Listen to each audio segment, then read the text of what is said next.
Hello students, welcome in the Money the Learning app. Hope you all are doing good students. आज students अपन अपना पहला lecture first chapter of the physical chemistry अपन यहाँ पे deal करना चाह रहे हैं. मैं आपको यहाँ पर पहला चैप्टर स्टार्ट करवा रहा हूँ फिजिकल केमिस्ट्री का, chemical kinetics. Clear students? Chemical kinetics आपका पार्ट 1 जो एनसीईआरटी है उसका चैप्टर 4 कवर करता है. चैप्टर 4 यूनिट 4 पे आता है केमिकल काइनेटिक्स. तो केमिकल काइनेटिक्स आज के लेक्चर में अपन डिस्कस करने जा रहे हैं basic introduction of the chemical kinetics. Clear students? Chemical kinetics की महत्वता क्या है आपके बोर्ड लेवल से लेके जेई और मेडिकल लेवल तक, वो अपन इस चैप्टर के अंदर throughout lecture 1 to the last lecture ये समझने की कोशिश करेंगे students. Clear?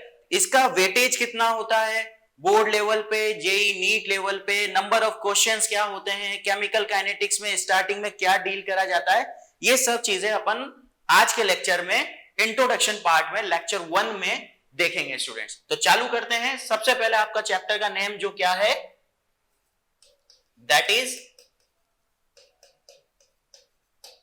Chemical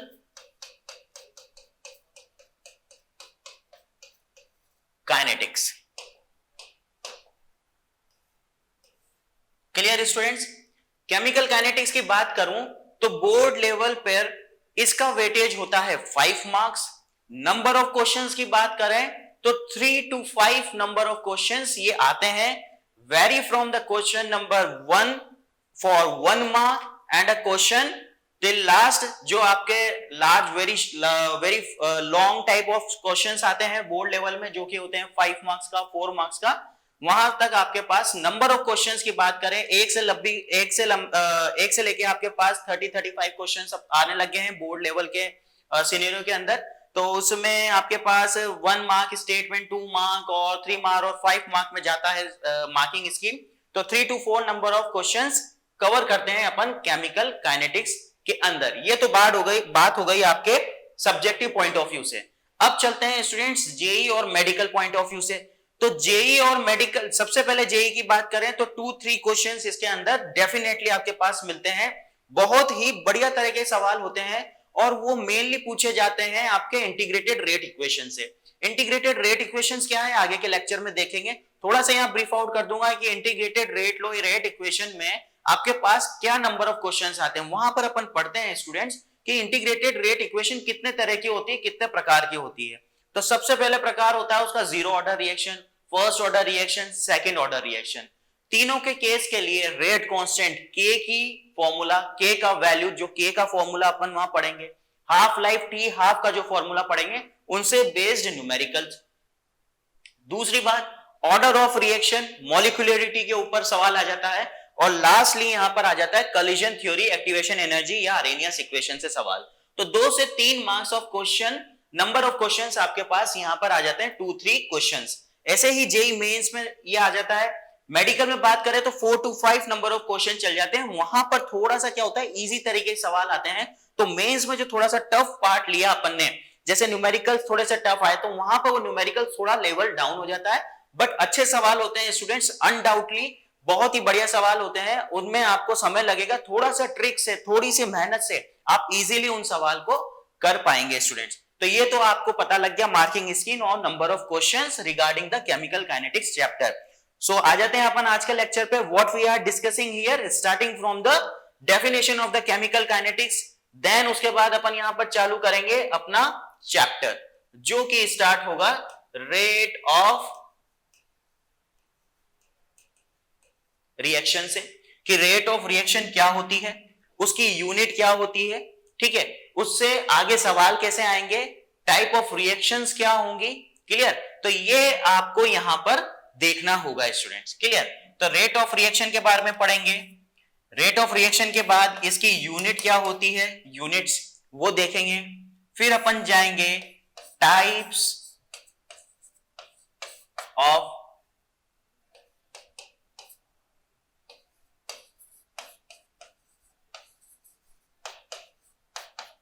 of reaction पे. टाइप्स ऑफ रिएक्शन में पढ़ेंगे स्टूडेंट्स की very fast, very slow reaction, moderate type of reaction. ये अपने को जानना को मिलेगा कि टाइप ऑफ रिएक्शन कितने प्रकार की होती है, रेट ऑफ रिएक्शन पे डिपेंडेंसी जिनकी होती है। क्लियर। उसके बाद अपन इससे मिलते जुलते सवाल देखेंगे, सवाल भी अपन लास्ट में डाल देते हैं। इसके बाद एक टॉपिक देखेंगे जो कि क्या है,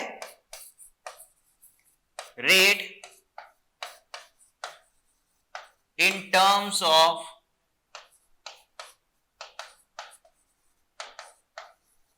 stoichiometric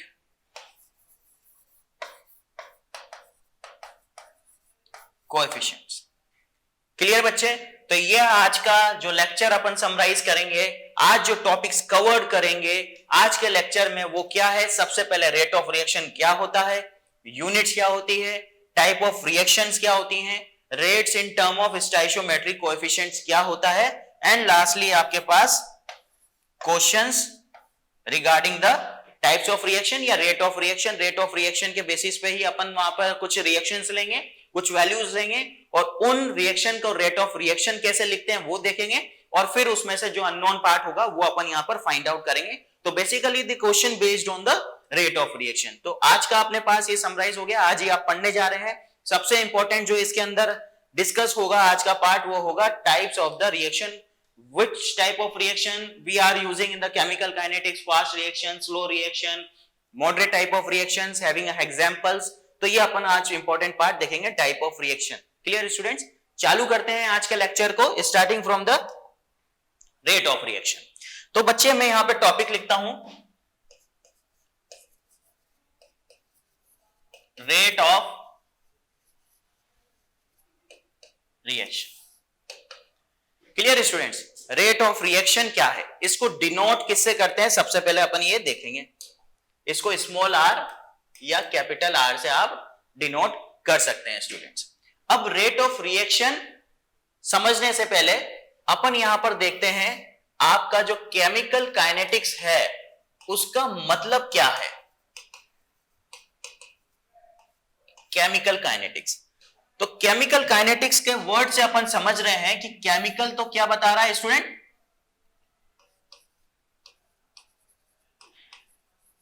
केमिकल रिएक्शंस को समझा रहा है। क्लियर। काइनेटिक्स आपको बता रहा है मोशन किसी भी पर्टिकुलर थिंग के अंदर।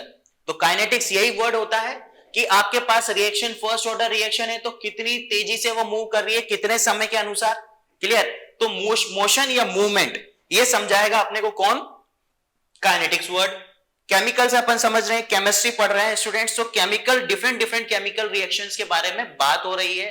केमिकल कंपाउंड से मिलकर आपके पास केमिकल रिएक्शंस हो रही हैं। तो केमिकल रिएक्शन से अपन को समझ में आया कि केमिकल वर्ड क्या है केमिकल काइनेटिक्स के अंदर। तो chemical reaction together we are dealing with the motion words, we are having a key statement, one statement कि केमिकल काइनेटिक्स क्या है, कि केमिकल रिएक्शन और मोशन से मिलकर अपने पास वर्ड बना है केमिकल काइनेटिक्स का।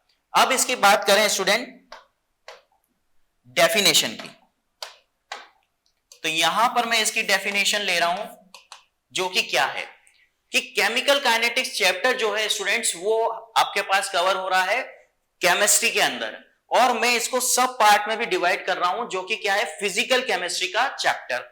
तो मैं इसकी जो स्टेटमेंट या डेफिनेशन क्रिएट कर सकता हूं वो ये कर सकता हूं कि it is a branch of physical chemistry और केमिस्ट्री। ठीक है, जैसे कि आप बुक्स में देखते हैं तो मैंने इसमें डाल दिया it is a branch of physical chemistry. Physical chemistry का चैप्टर है तो फिजिकल केमिस्ट्री अपन ने डाल दिया डेफिनेशन में। तो क्या हो जाएगा, it is a branch of physical chemistry जिसके अंदर अपन देखेंगे कि रेट ऑफ रिएक्शन, इससे बनने वाले मैकेनिज्म और इसको अफेक्ट करने वाले फैक्टर्स। क्लियर। इसको फैक्टर्स जो अफेक्ट करेंगे, कारक जो इसको अफेक्ट करेंगे रेट ऑफ रिएक्शन को, तो उन पे जो काम किया जाएगा वो देखा जाएगा कौन से चैप्टर के अंदर, केमिकल काइनेटिक्स के अंदर। क्लियर स्टूडेंट्स, एक बार वापस समझाऊंगा आपको कि ये वो ब्रांच है फिजिकल केमिस्ट्री की जिसके अंदर रेट ऑफ रिएक्शन, इससे आगे होने वाले मैकेनिज्म एंड इसको अफेक्ट करने वाले फैक्टर्स, उसको बोला जाएगा केमिकल काइनेटिक्स। क्लियर। अब आप स्टेटमेंट लिख सकते हैं, यहां पर नोट डाउन कीजिए।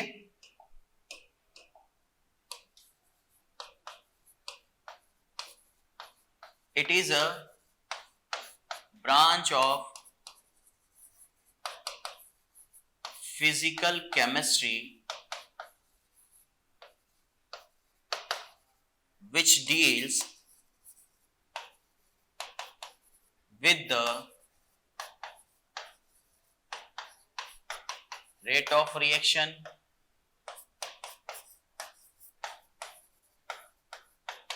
its mechanism and factors affecting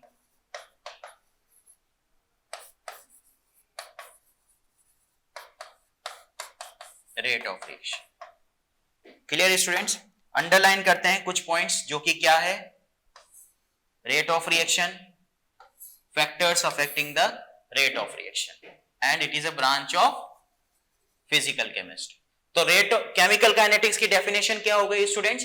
it is a branch of physical chemistry और chemistry which deals with the, deals का मतलब कि इसमें अपन पढ़ेंगे, इनके बारे में बातचीत होगी और इनको समझने का ही अपने पास चैप्टर क्या है, केमिकल काइनेटिक्स, जिसके अंदर अपन समझ रहे हैं किसको, रेट ऑफ रिएक्शन को, उससे बनने वाले मैकेनिज्म को. मैकेनिज्म क्या, जैसे कि collision theory, rate of reaction, first order, zero order, second order reactions, and factors affecting the rate of reaction. जो फैक्टर्स रेट ऑफ रिएक्शन को अफेक्ट करेंगे उनके बारे में देखेंगे. टोटल 5 फैक्टर्स हो रहे हैं, तो अपन आगे के लेक्चर्स में उनको देखेंगे कि कौन कौन से फैक्टर्स हैं. तो it is a branch of physical chemistry which deals with the rate of reaction, it's mechanism and factors affecting the rate of reaction. तो ये तो केमिकल काइनेटिक्स की बात हो गई स्टूडेंट्स. अब आ जाते हैं सबसे पहला वाला पार्ट जो अपने डेफिनेशन का मेन पार्ट है, रेट ऑफ रिएक्शन. तो रेट ऑफ रिएक्शन है आपके पास, डिनोट करते हैं स्मॉल आर कैपिटल आर को. तो कैपिटल आर स्मॉल आर से डिनोशन का इसका मतलब क्या है कि रेट ऑफ रिएक्शन का मतलब है स्टूडेंट्स कि यह चेंज है concentration versus change in time के बीच. क्या रेशियो है स्टूडेंट्स ये, कि ये कंसंट्रेशन के बीच में चेंज बता रहा है और टाइम के बीच में चेंज बता रहा है, उसी को बोला जाएगा रेट ऑफ रिएक्शन. क्लियर? तो इसकी डेफिनेशन लिखेंगे students.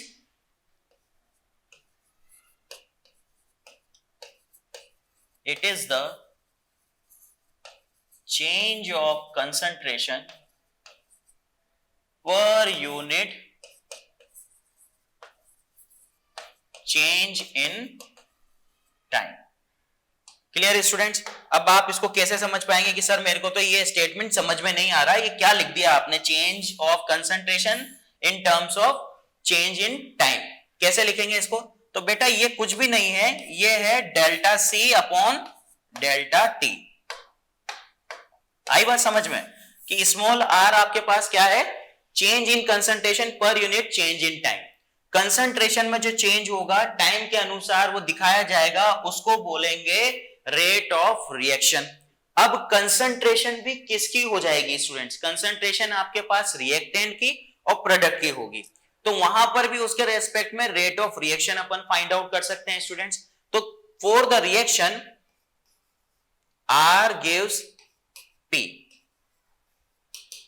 reactant gives particular product. अब इसके रेस्पेक्ट में अगर मैं यहां पर रेट ऑफ रिएक्शन लिखूं तो क्या लिख पाऊंगा students? R equals to minus dr by dt. आप d की जगह क्या यूज कर सकते हो, डेल्टा भी यूज कर सकते हो स्टूडेंट्स. और प्रोडक्ट के केस में, ये तो रिएक्टेंट के केस में, ये प्रोडक्ट के केस में dp बाय dt. तो आपके पास चेंज इन कंसंट्रेशन पर यूनिट चेंज इन टाइम आया, मैंने रिएक्शन लिया, रिएक्टेंट गिव्स p, तो आपके पास इसी रिएक्शन को मैंने दो फॉर्मूले में डिवाइड कर दिया जो कि क्या है, minus d molar concentration of reactant upon dt. rp equals to rate of reaction of a product d molar concentration of p upon dt.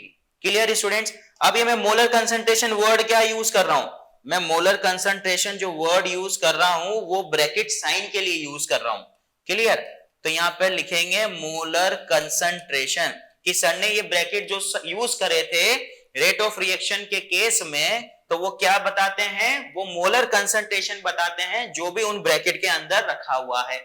मेरे पास R रिएक्टेंट है तो मोलर कंसंट्रेशन ऑफ रिएक्टेंट, मेरे पास P है तो molar concentration of product, मेरे पास A आ जाएगा तो molar concentration of A, मेरे पास NO2 NH3, तो उसी सब्सटेंस का नाम और molar concentration of NH3, molar concentration of NO2 for example ऐसे अपन यूज कर सकते हैं। क्लियर। अब आपके दिमाग में क्वेश्चन उत्पन्न हो रहा होगा कि मेरे पास यहां पर रिएक्टेंट में तो सर ने माइनस साइन ले लिया और प्रोडक्ट में पॉजिटिव ले लिया, ये क्या हो गया भाई, यहां तो कोई साइन ही नहीं था और यहां साइन आ गए, तो ये क्या है देखते हैं भाई। तो साइन क्या है भाई, सबसे पहले तो आप लिखें with reactant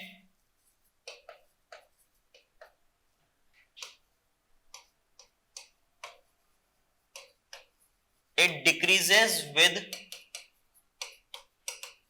time.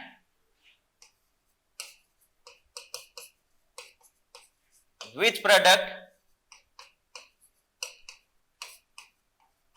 it increases with time. Clear students. Decrease को पूरा लिखने की जगह मैं क्या लिख सकता हूं, एरो नीचे डिक्रीजेस। ठीक है, अब आगे अपन ऐसे ही शॉर्ट में चलेंगे, पूरा स्टेटमेंट नहीं लिखेंगे without wasting a single second. Clear भाई। तो डिक्रीजेस और इंक्रीजेस किसके रेस्पेक्ट में, टाइम के रेस्पेक्ट में। तो तभी आपके पास जो रिएक्टेंट था वो क्या था students, minus delta dr by dt और यहां पर dp by dt। Clear students. तो यहां पर आपके पास रेट क्या हो जाएगा, रिएक्टेंट के लिए decrease in change in concentration upon time interval, product के केस में increase in change in concentration upon time interval. तो ये स्टूडेंट्स आपके पास रिएक्टेंट के लिए आ गया, यही चीज आपके पास प्रोडक्ट के लिए आ गया। बात समझ में आई कि रिएक्टेंट को और प्रोडक्ट को अपन ने चेंज इन कंसंट्रेशन और change in decrease in concentration, increase in concentration में कैसे वेरी करा। तो with reactant it decreases with the time, with product it increases with the time, that's why it decreases with the time. तो अपन ने यहां पर नेगेटिव साइन लगाया आगे, क्यों, ताकि जो अंदर की रिएक्टेंट की मोलर कंसंट्रेशन की वैल्यू आगे न्यूमेरिकल्स में मिले वो खुद में ही क्या आएंगे आपके पास, नेगेटिव साइन रिफ्लेक्ट करेंगी। तो वो नेगेटिव ये नेगेटिव मिलके आपके पास रिजल्ट क्या आ जाएगा, पॉजिटिव। ये आपको बेसिकली रेट ऑफ डिसअपीयरेंस के बारे में बता रही है negative sign. Negative sign shows the क्या, रेट ऑफ डिसअपीयरेंस या decrease with respect to the time value students. That's why we are using a negative sign before the formula. Clear students? तो R equals to decrease in change in concentration upon time interval for the case of reactant purpose and increase in change in concentration upon time interval for the case of product. तो ये आपके पास rate of reaction के बारे में जानकारी होगी, जो कि क्या थी, स्मॉल आर कैपिटल आर से अपन शो कर रहे थे। Change in concentration, change of concentration पर यूनिट चेंज इन टाइम आपके पास रेट ऑफ रिएक्शन आ रही थी, R equals to delta C upon delta T। Reactant gives product, R निकाला, RP अपन ने फाइंड आउट करा, नेगेटिव साइन पॉजिटिव साइन को आगे अपन ने चेक करा, जो कि क्या होता है, decrease in change in concentration upon time interval, increase in change in concentration upon time interval. दोनों के लिए फॉर्मूला, दोनों के लिए फॉर्मूला। क्लियर भाई। अब आगे चलते हैं कि आपके पास रेट ऑफ रिएक्शन की यूनिट क्या होती है भाई।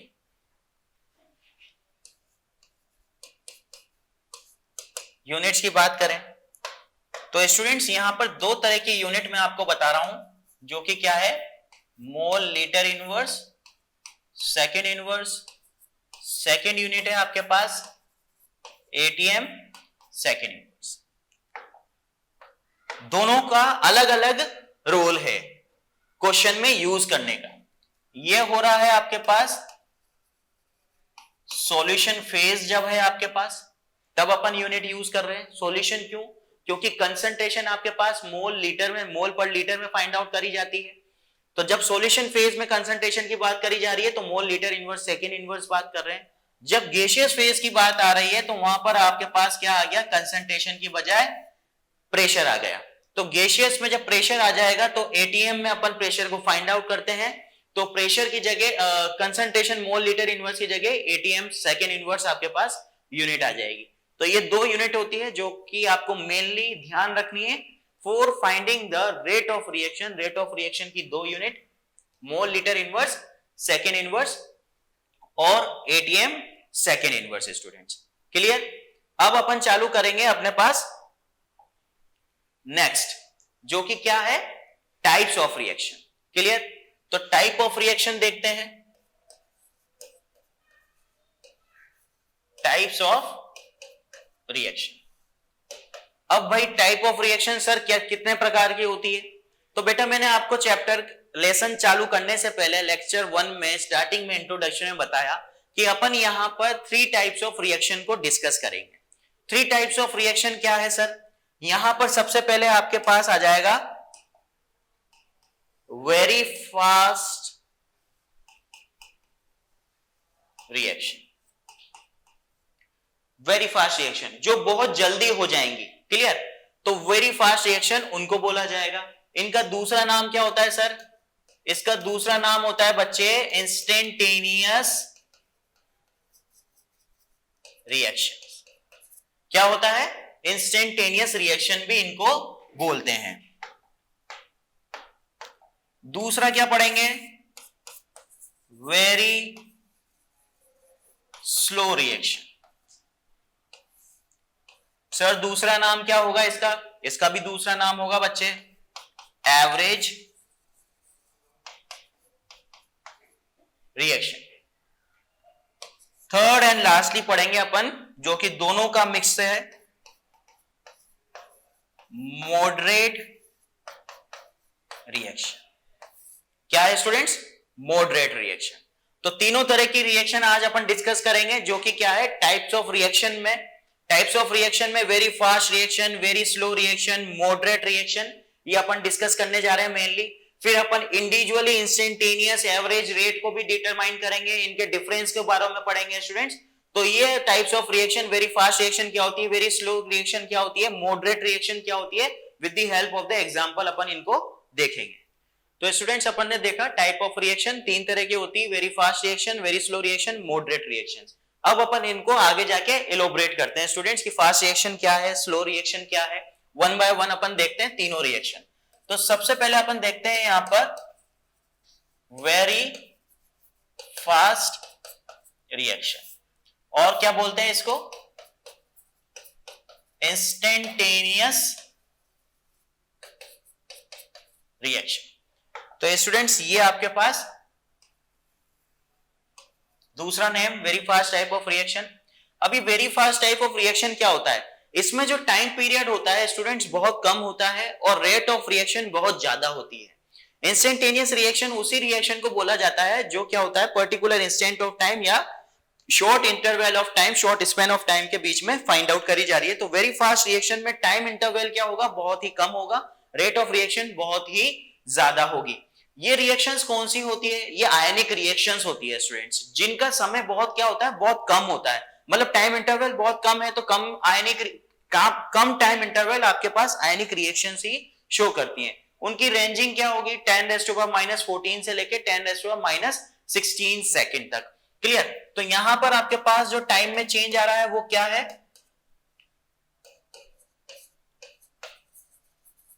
टू स्मॉल, और जो रेट ऑफ रिएक्शन है वो आपके पास बहुत ज्यादा, टू हाई। क्लियर? एग्जाम्पल देखते हैं, जैसे कि आयनिक रिएक्शन।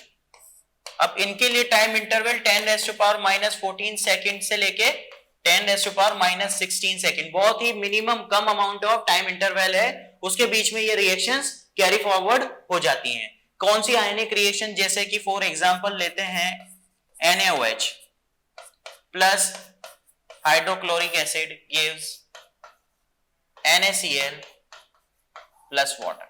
ठीक है, सोडियम क्लोराइड दे रहा है आपको, सोडियम हाइड्रोक्साइड जब रिएक्ट करा रहे हैं हाइड्रोक्लोरिक एसिड से HCl से, तो आपको NaCl प्लस वाटर मिल रहा है। ये बहुत ही कम समय में कंप्लीट हो जाएगी reaction. NaCl, this is NaCl और H2 अपन को मिल जाएगा प्रोडक्ट में।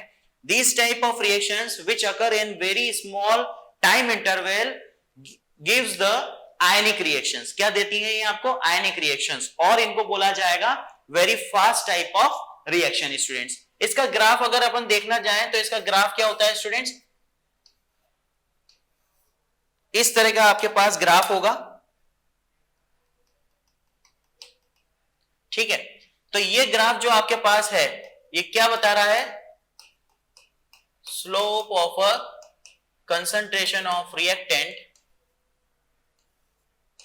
Versus time curve gives instantaneous reaction. ये आपके पास रिएक्टेंट वर्सेस टाइम के बीच में कर्व है students. For the case of instantaneous reaction ये स्लोप डिक्रीज हो रहा है, कम समय के लिए है, तो slope of concentration of reactant versus time curve है आपके पास, गिव्स द क्या? Initial rate, sorry instantaneous reaction. ये आपको बता रहा है tan थीटा। क्या कर्व दे रहा है आपको? ये tan थीटा आपको बता रहा है, क्योंकि इसमें जो एंगल क्रिएट हो रहा है वो किसके बराबर है? tan थीटा के बराबर है स्टूडेंट्स। तो ये आपको समझ में आया कि वेरी फास्ट रिएक्शन क्या है और इनको इंस्टेंटेनियस रिएक्शन क्यों बोलते हैं। इनको इसलिए बोला जाता है क्योंकि ये small interval of time interval में कैरी कंप्लीट हो जाती है।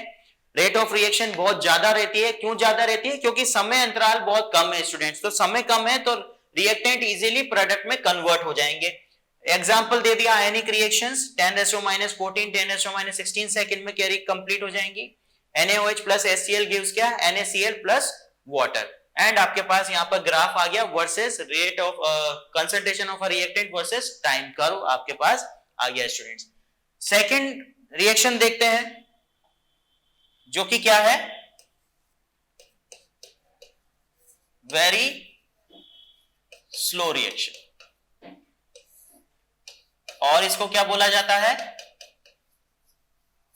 एवरेज रिएक्शन भी बोला जाता है। अब ये रिएक्शन क्या होती है?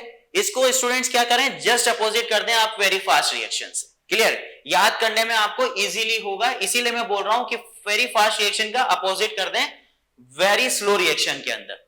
बस क्या होता है ये कि यहां पर जो टाइम इंटरवल होता है वो बहुत ही ज्यादा होता है, वहां क्या होता था? कम होता था। यहां पर टाइम इंटरवल बहुत ज्यादा, और ज्यादा टाइम इंटरवल के लिए कौन सी रिएक्शन फाइंड आउट करी जाती है? एवरेज रिएक्शन फाइंड आउट करी जाती है।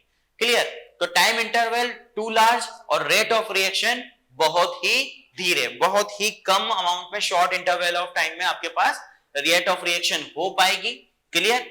जितना समय ज्यादा लगेगा किसी भी रिएक्शन को कंप्लीट होने में, तो उसकी रेट ऑफ रिएक्शन भी क्या होगी स्टूडेंट? कम होगी। और जितना समय कम लगेगा उतनी रेट ऑफ रिएक्शन ज्यादा होगी, जो क्या कहलाएंगी? Very fast reaction. और ये क्या कहलाएंगी?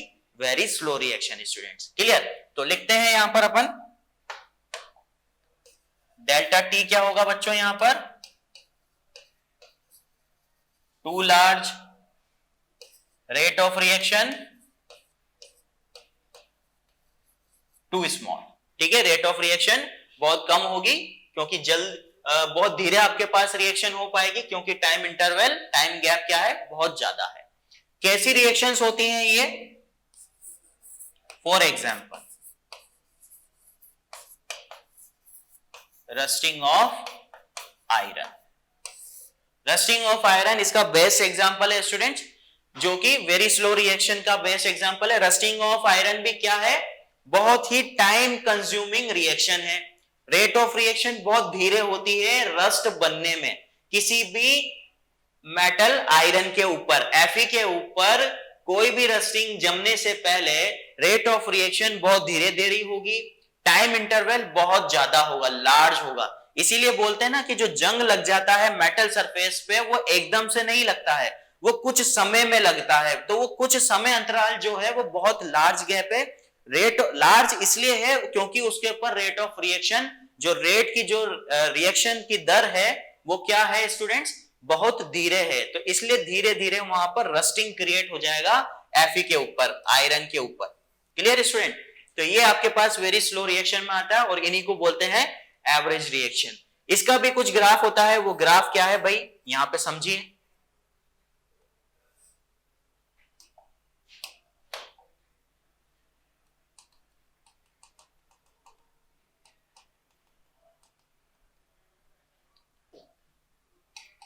Reactant versus time, clear. ये है आपके पास आर आई, ये है आपके पास R F, R initial R final, clear. R final के लिए आपके पास आर इनिशियल के लिए टाइम कितना है टी इनिशियल, आर फाइनल के लिए आपके पास टाइम क्या है टी फाइनल, क्लियर स्टूडेंट्स। अब इसके लिए मैं अगर रेट लिखूं तो क्या हो जाएगी, इसके लिए रेट हो जाएगी वही डीसी बाय डी। चेंज कैसा बता पाऊंगा, R F minus R I upon T F minus T I, clear student, समझ में आई बात।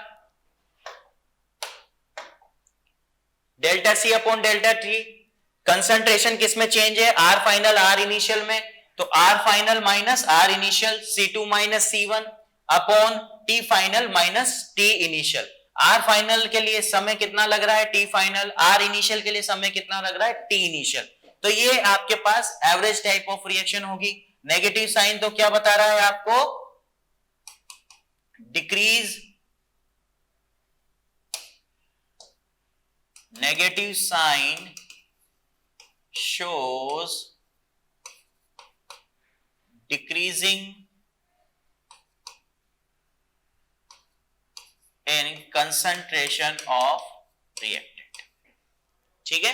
नेगेटिव साइन आपको क्या बता रहा है, decreasing in concentration of reactant. Concentration of reactant क्या हो रहा है, डिक्रीज हो रहा है टाइम के साथ, that is why we are putting here the negative sign.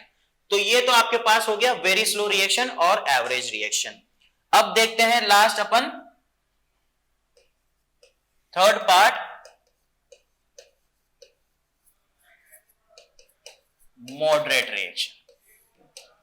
अब मॉडरेट रिएक्शन क्या है भाई, मैंने बताया आपको टॉपिक चालू होने से पहले कि मॉडरेट रिएक्शन दोनों रिएक्शन का समय है, मतलब वेरी फास्ट रिएक्शन और वेरी स्लो रिएक्शन दोनों मिलकर आपके पास क्या बना रही है, मॉडरेट टाइप ऑफ रिएक्शन बना रही है स्टूडेंट्स। अब सर ऐसा क्यों बोल रहे हैं, बेटा मैं इसलिए ऐसा बोल रहा हूं क्योंकि डेल्टा टी आपके पास क्या होगा, neither too large nor too small. आई बात समझ में स्टूडेंट्स, कि ये ना तो ज्यादा टाइम इंटरवल के लिए होगा ना ही ज्यादा कम टाइम इंटरवल के लिए होगा, उसको बोलेंगे मॉडरेट रिएक्शन। और जिसमें रेट ऑफ रिएक्शन क्या होगी, इंटरमीडिएट टाइप ऑफ रिएक्शन होगी, ना तो ज्यादा हाई होगी ना ही ज्यादा स्लो होगी, ना ही ज्यादा स्मॉल होगी ना ही ज्यादा लार्ज होगी। तो रेट ऑफ रिएक्शन स्टूडेंट्स ना ही जल्दी हो जाएगी ना ही बहुत धीरे होगी, कुछ समय को छोड़ के वो आपके पास कैरी फॉरवर्ड हो जाएगी, उन रिएक्शन को बोला जाएगा मॉडरेट टाइप ऑफ रिएक्शन। अब ऐसी सर कौन सी रिएक्शन होगी जिनमें तो ना ज्यादा लंबा समय लगेगा ना ही कम टाइम लगेगा, ऐसी रिएक्शन कौन सी होगी बेटा, देखिए H2O2 gives H2 plus O2, clear. अब हाइड्रोजन पर ऑक्साइड हो रहा है आपके पास हाइड्रोजन और ऑक्सीजन में डिवाइड, H2O2 को क्या बोलते हैं अपन, हाइड्रोजन पर ऑक्साइड, क्लियर। इसका कलर क्या होता है, पेल ब्लू लिक्विड होता है, ठीक है। तो H2A2 पता लगा आपको क्या है, मॉडरेट टाइप ऑफ रिएक्शन का एग्जांपल है, जिसमें neither too small nor too small large का आपके पास टाइम इंटरवल होगा और इंटरमीडिएट रिएक्शन होगी स्टूडेंट्स। हाइड्रोजन परऑक्साइड आपको क्या कलर देता है, पेल ब्लू लिक्विड आपको देगा। तो ये आपके पास तीनों तरह की रिएक्शन हो गई, very fast reaction, very slow reaction, very moderate type of reaction, clear. अब मैं आपको यहां पर इंस्टेंटेनियस रिएक्शन से क्रिएट होने वाला इंस्टेंटेनियस रेट और इंस्टेंटेनियस एवरेज रिएक्शन के बारे में डिफरेंस आपको यहां पर बताता हूं स्टूडेंट्स। Average reaction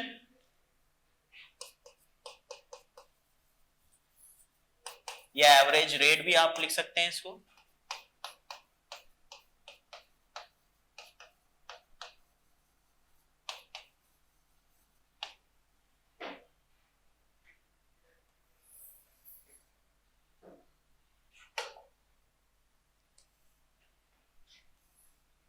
clear? तो आपके पास एवरेज रेट क्या होता है भाई? Change in concentration of reactant या product in large interval of time. Clear students? इधर क्या होगा? Change in concentration of reactant or product in particular या short interval of time।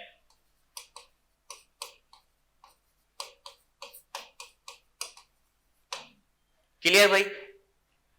अब देखते हैं दोनों के graph, reactant versus time, product versus time, दोनों एवरेज रेट और इंस्टेंटेनियस रेट के रेस्पेक्ट में अपन दो ग्राफ को स्टडी करेंगे। दोनों के रिलेटेड अपन यहां पर क्या करेंगे? फॉर्मूलेज फाइंड आउट करेंगे। क्लियर? तो ग्राफ बनाते हैं बच्चों।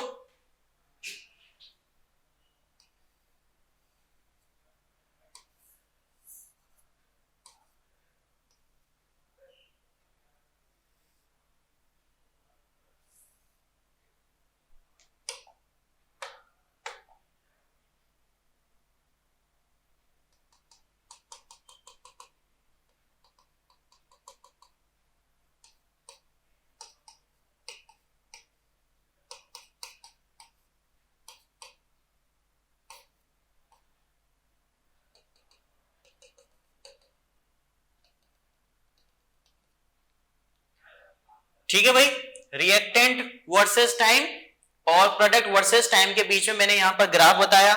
अब आपको यहां पर डिनोशन करना होगा। ये आपके पास है PI और ये है आपके पास PF। PI के लिए कितना टाइम लग रहा है स्टूडेंट्स? TI। PF के लिए कितना टाइम लग रहा है? T final. क्लियर? यहां आ जाते हैं RI, RF। RI आपके पास आ रहा है TI के ऊपर, RF आपके पास आ रहा है कितना स्टूडेंट्स? T final. क्लियर?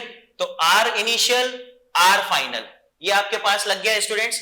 तो R इनिशियल, R फाइनल आपके पास बन गया और इधर ही आपके पास क्या हो गया? T इनिशियल, T फाइनल, दोनों के बीच का ग्राफ आ गया students, different time interval value पे। अब सबसे पहले तो मैं क्या करता हूं? रिएक्टेंट वर्सेस टाइम के बीच में आपके पास फॉर्मूला क्रिएट करता हूं। तो मेरे पास यहां पर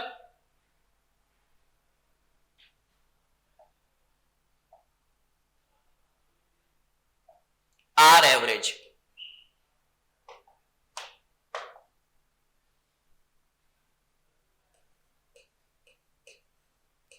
आर एवरेज क्या है students?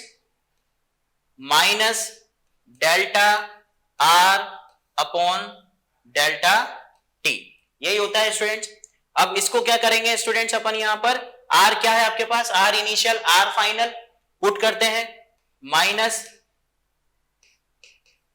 Are final minus R initial upon T final minus T initial.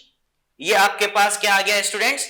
Are average, where negative sign shows that concentration of reactant decreases. लिखेंगे यहां पर negative sign shows decrease in concentration of reactant. ये बात समझ में आई students कि negative sign क्यों शो कर रहे हैं? माइनस dr बाई dt होता है delta C upon delta T, dr by dt, यहां भी dp by dt, dc by dt अपन लगाएंगे स्टूडेंट्स। ठीक है, तो r final minus r initial upon tf minus ti। यहां आ जाते हैं, इसके केस में r average dp by dt again. अब आपके पास क्या है, प्रोडक्ट की जगह P final minus P initial upon T final minus T initial. Positive sign shows the क्या, increase in the concentration of product. ये लिखने की जरूरत नहीं है, बस यहां पे ही आपको बताना पता होना चाहिए कि नेगेटिव साइन क्यों पुट करा है स्टूडेंट्स। तो आपके पास दोनों आ गए, आर एवरेज और R average for the reactant part and R average for the product part versus time के बीच के ग्राफ के फॉर्मूले स्टूडेंट्स। क्लियर? तो ये चीज आपको पता लग गई होगी, आर एवरेज और R average for the product case P final minus P initial upon T final minus T initial. अब आ जाते हैं स्टूडेंट्स अपन इंस्टेंटेनियस रेट के ऊपर। इसके रिएक्टेंट वर्सेस टाइम का कर्व और इसके प्रोडक्ट वर्सेस टाइम के कर्व को देख लेते हैं।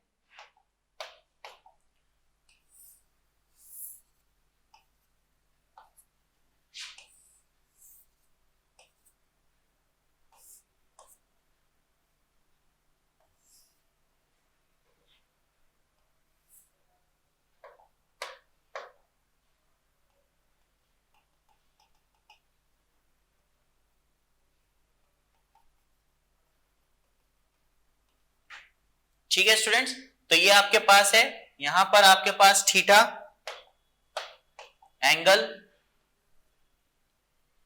यहां पर आपके पास आर वर्सेस टाइम के बीच में कर्व, ये प्रोडक्ट वर्सेस टाइम के बीच में कर्व। क्लियर? अब इसके रेस्पेक्ट में मैं आपको पहले तो आर इंस्टेंटेनियस बताऊंगा और फिर आपके पास प्रोडक्ट के केस के लिए आर इंस्टेंटेनियस बताऊंगा। ये स्लोप क्या बता रहा है आपको, concentration of reactant versus time curve के बारे में जानकारी दे रहा है, जो कि क्या है, इंस्टेंटेनियस रेट बता रहा है, जो किसके बराबर है, tan थीटा के बराबर है। Clear with students? ये स्लोप जो क्या है, concentration of reactant versus time curve gives the क्या, इनिशियल रेट। अब आ जाते हैं अपन आर इंस्टेंटेनियस पे। अब भाई आर इंस्टेंटेनियस क्या है, आर इंस्टेंटेनियस वही है minus delta R molar concentration of R delta T, यही है स्टूडेंट्स। यहां पर आपके पास ये किसके बराबर हो जाएगा, आर एवरेज।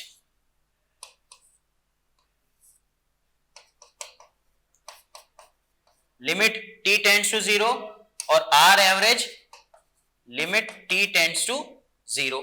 क्लियर? इसको देखते हैं, तो ये आपके पास R instantaneous minus R final minus R initial upon T final minus T initial. Clear? तो R final minus R initial और T final minus T initial आपके पास है, तो ये आपके पास आ जाएगा आर इंस्टेंटेनियस। ये आपके पास लिमिट है t इक्वल्स टू 0 पे, यहां पर आपके पास minus D molar concentration of reactant upon dt। ये आपके पास आर इंस्टेंटेनियस आ गया। यहां की बात करें तो यहां पर आपके पास आर इंस्टेंटेनियस वही dp बाय dt किसके बराबर, आर एवरेज के बराबर, limit time t equals to 0 पे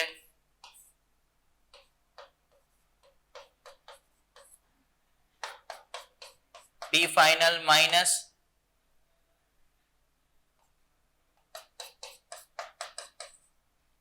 p initial upon t final minus t initial. ये आपके पास r instantaneous equals to dp upon dt। Clear students? तो ये आपके पास किसके बराबर है, इसकी वैल्यू tan थीटा के बराबर है। तो दोनों चीजें आपके पास आ गई, रिएक्टेंट के रेस्पेक्ट में और प्रोडक्ट के रेस्पेक्ट में। दोनों के फॉर्मूले में कोई अंतर नहीं है स्टूडेंट्स, एक ही चीज है, बस यहां पर आपके पास टाइम इंटरवल था। Clear? Time interval with the concentration interval था, R I, R final, R initial, P initial, P final. With the case of T initial, T final, T initial, T final. R average निकाला आपने minus R F minus R I upon T final minus T I, और ऐसे ही R average equals to plus delta molar concentration of product upon time interval P final minus P initial upon T final minus T initial. दोनों के case के लिए formula आगे, अलग अलग कर्व देख लिए अपन ने, ग्राफ देखे। ऐसे ही इधर अपन ने R इंस्टेंटेनियस फाइंड आउट करा with the help of R average for the reactant part. तो रिएक्टेंट के लिए minus dr by dt, negative sign shows वही decrease in concentration of reactant, positive sign shows increase in concentration of product. Clear? ये दोनों curve आपके पास instantaneous rate के respect में रिएक्टेंट वर्सेस प्रोडक्ट जो कि पर्टिकुलर इंस्टेंट ऑफ टाइम पे फाइंड आउट करे जाते हैं। ये दोनों ग्राफ आपके पास reactant versus product for a large interval of time के लिए फाइंड आउट करे जाते हैं स्टूडेंट्स। तो ये बात आपको समझ में आई, एवरेज रेट और इंस्टेंटेनियस रेट। फिर चल जाते हैं स्टूडेंट्स, अपने पास एक और होती है इनिशियल रेट। अब इनिशियल रेट क्या है भाई? ये रेट वो है जब टाइम इंटरवल आपके पास क्या हो जाता है, बिल्कुल जीरो। तब जब रेट मेजर करी जाती है उस रेट को बोलते हैं इनिशियल रेट। क्लियर भाई? तो rate measured when time interval t equals to 0 और graphically we can find out initial rate by the help of Ostwald isolation method. कैसे फाइंड आउट करते हैं? ऑस्टवर्ल्ड आइसोलेशन मेथड की मदद से अपन इनिशियल रेट को फाइंड आउट कर लेते हैं, जिसके लिए टाइम कितना होता है, t इक्वल्स टू 0। तो t इक्वल्स टू 0 पे टाइम इंटरवल पे जो रेट मेजर करी जाएगी उसको बोलेंगे इनिशियल रेट स्टूडेंट्स। क्लियर? और इक्विवेलेंट रेट एक और आती है आपके पास, एक और रेट क्या है, इक्विवेलेंट रेट। ये वो रेट है जो 1 मोल ऑफ रिएक्टेंट या 1 मोल ऑफ प्रोडक्ट के रेस्पेक्ट में जब रेट मेजर करा जाएगा तो उसको बोला जाएगा equivalent rate. Clear? 1 mole of reactant और 1 मोल ऑफ प्रोडक्ट के लिए जब रेट मेजर करी जाएगी तो वो इक्विवेलेंट रेट होगा। जैसे कि A प्लस B एग्जाम्पल से देखते हैं, गिव्स प्रोडक्ट, तो इसके लिए रेट क्या हो जाएगी, minus 1 upon A dA by dt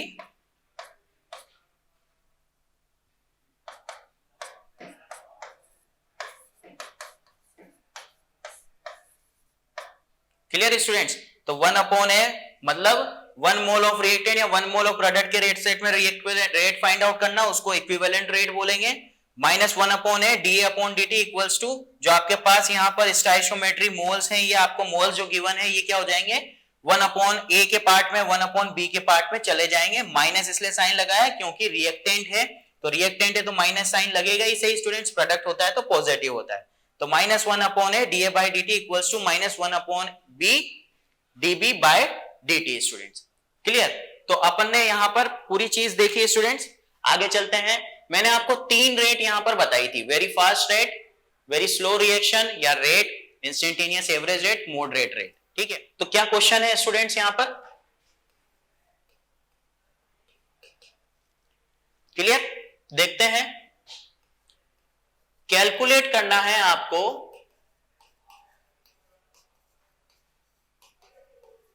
rate of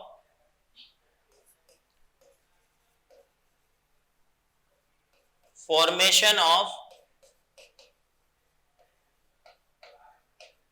ammonia if, जब आपको दे रखा है rate of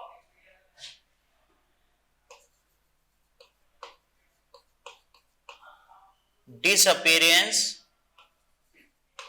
of hydrogen is 5 into 10 raised to power minus 4 mole litre inverse second inverse. Clear बच्चे? ये आपको क्वेश्चन दे रखा है, calculate the rate of formation of ammonia if rate of disappearance of hydrogen is 5 into 10⁻⁻⁴ mole litre inverse second inverse.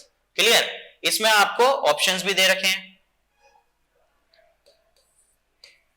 3.3 into 10⁻⁻⁴ mole litre inverse second inverse,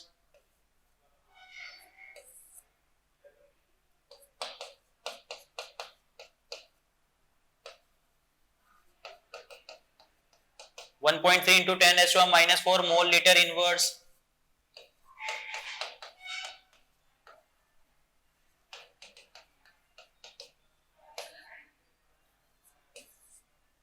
4 into 10⁻⁴ mole litre inverse second inverse, 5 into 10⁻⁴ mole litre inverse second inverse. तो ये question है students, आपके पास चार option है। Clear? Calculate करना है rate of formation of ammonia, rate of hydrogen दे रखी है डिसअपीयरेंस के साथ 5 into 10⁻⁻⁴ mole litre inverse second inverse. Clear? Solution देखते हैं स्टूडेंट्स। सॉल्यूशन से सबसे पहले आपको यहां पर क्या होगा, रिएक्शन लिखनी पड़ेगी। अब रिएक्शन कैसे लिखेंगे भाई, अमोनिया की फॉर्मेशन है तो किससे बनता है अमोनिया, नाइट्रोजन से और हाइड्रोजन से, N2 + 3H2 गिव्स क्या, रिवर्सिबल रिएक्शन 2NH3। ये आपके पास क्या हो गया, अमोनिया की रिएक्शन। तो अमोनिया की rate of formation find out करना, मतलब प्रोडक्ट फाइंड आउट करनी, कंसंट्रेशन किसकी, प्रोडक्ट क्या है यहाँ पे, अमोनिया। डिसअपीयरेंस ऑफ हाइड्रोजन दे रखा है 5 into 10⁻⁻⁴ mole litre inverse second inverse. तो इस रिएक्शन के रेस्पेक्ट में जो मेरे को गिवन है वो चीजें मैं पहले यहां पर लिख लेता हूं स्टूडेंट्स। क्या गिवन है, आपको दे रखा है रेट ऑफ डिसअपीयरेंस 5 into 10⁻⁻⁴, यही दे रखा है 5 into 10⁻⁻⁴।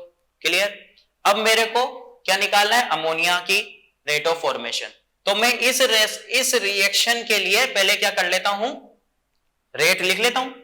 तो रेट मेरे पास क्या हो जाएगी इस रिएक्शन के लिए, minus dN2/dt equals to -1/3 dH2/dt।